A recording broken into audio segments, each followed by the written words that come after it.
Hello दोस्तों, स्वागत है आपका हमारे चैनल पर। रमेश एक मध्य वर्गीय परिवार से था। उसके पिता एक क्लर्क थे और माँ गृहिणी थी। घर में पैसे की कमी थी, लेकिन संस्कारों की नहीं।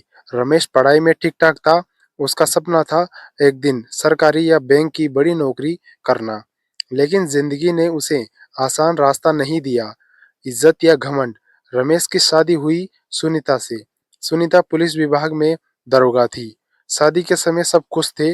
लोग कहते थे, लड़का तो किस्मत वाला है, दरोगा बीवी मिली है। शुरुआत में सुनीता भी ठीक ठाक थी, लेकिन धीरे धीरे वर्दी का रौब घर में भी दिखाई देने लगा। रमेश उस समय नौकरी की तलाश में था। कभी बैंक की तैयारी, कभी एसएससी, कभी दूसरी प्रतियोगिता परीक्षाएं। सुनीता को यह सब बेकार लगने लगा। वो रोज ताने देती, दिन भर किताबों में सिर घुसाए रहता है, ना पैसा लाता है, ना इज्जत। मेरा साथ ड्यूटी पार्टी में जाना भी शर्म की बात है। रमेश चुप रहता, क्योंकि उसे लगता था कि एक दिन सब ठीक हो जाएगा। सुनीता की सहेलियां भी दरोगा थी। उनके पति इंस्पेक्टर, वकील, व्यापारी थे। वे सुनीता के कान भरती, इतनी बड़ी पोस्ट में और ऐसा पति, तू क्यों ढूंढ रही है इस बेरोजगार को। धीरे धीरे सुनीता के दिल में नफरत बढ़ती गई। एक रात रमेश ने कहा, सुनीता, अगली बैंक परीक्षा की तैयारी कर रहा हूँ। सुनीता भड़क गई। बस बहुत हो गया। मुझे बेरोजगार पति नहीं चाहिए। मैं दरोगा हूँ और मेरा पति किसी के सामने हाथ फैलाए, ये मुझे मंजूर नहीं। उसी रात सुनीता ने तलाक की बात कह दी। सुनीता ने अपने पुलिस संपर्कों से तलाक की प्रक्रिया करवा दी। रमेश ने बहुत समझाया, मुझे थोड़ा वक्त दो, लेकिन फैसला हो चुका था। तलाक के बाद रमेश के पास कुछ नहीं बचा, ना घर, ना रिश्ता, ना सम्मान। रमेश शहर छोड़कर एक कस्बे में चला गया।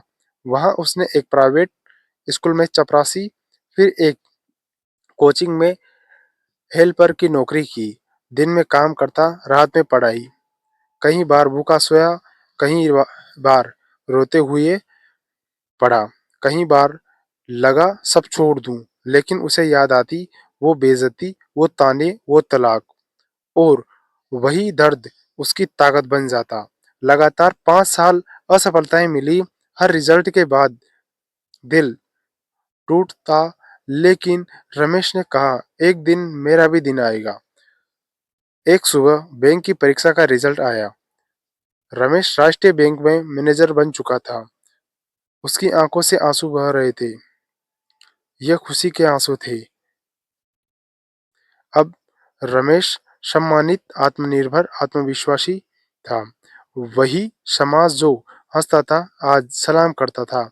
एक दिन उसी बैंक में पुलिस केस के सिलसिले में दरोगा सुनीता आई।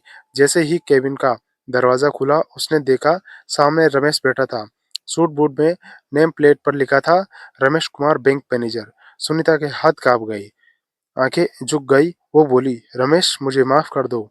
रमेश शांति से बोला, जिस इंसान को आपने अपनी मुश्किल में छोड़ा, वो आपकी सुविधा में साथ नहीं देगा। सुनीता रोते हुए चली गई। दोस्तों, कैसे लगी आपको हमारी कहानी? अगर अच्छी लगी तो like, comment, subscribe and channel को सब्सक्राइब करके नोटिफिकेशन बेल ऑन करें। जय हिंद, जय भारत।